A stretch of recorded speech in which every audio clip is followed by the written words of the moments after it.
शोपिया के टक मोहल्ला में लगी आग, कई दुकानें और मकान आए शोलों की जद में। आग पर काबू पाने की कोशिश जारी। जम्मू कश्मीर असेंबली की बजट इजलास का आज दूसरा दिन, हंगामे के आसार।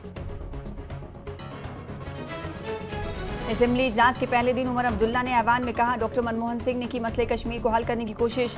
कश्मीरी पंडितों के लिए बहुत से इकदाम, काम मनमोहन सिंह ने ही रखा था कश्मीर जेल लिंक का संग बुनियाद। असेंबली के बजट इजलास का आगाज, लेफ्टिनेंट गवर्नर ने कहा, हुकूमत रियासत का दर्जा बहाल करने के लिए वादाबंद। कश्मीरी पंडितों की वादी वापसी का भी जिक्र, हर तबके की ख्वाहिशात की अक्कासी करेगा बजट।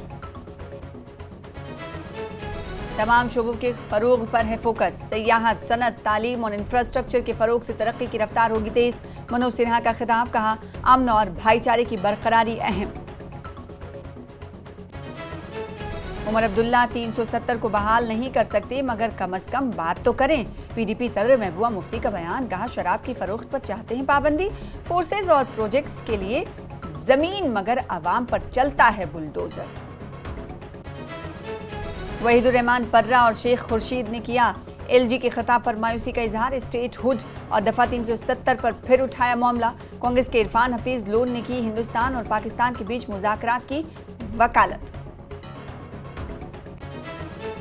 स्टेट हुड पर सिर्फ असेंबली के अंदर होगी बात। सीएम उमर अब्दुल्ला का बयान, कहा, दफा 370 पर जो करना था वो सेशन में किया गया, इस पर बार बार बात करने की क्या है जरूरत।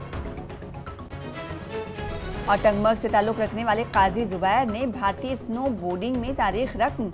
लेबनान में FICG स्नो बोर्डिंग रेस में 2 गोल्ड मेडल किया अपने नाम, वतन का नाम किया रोशन।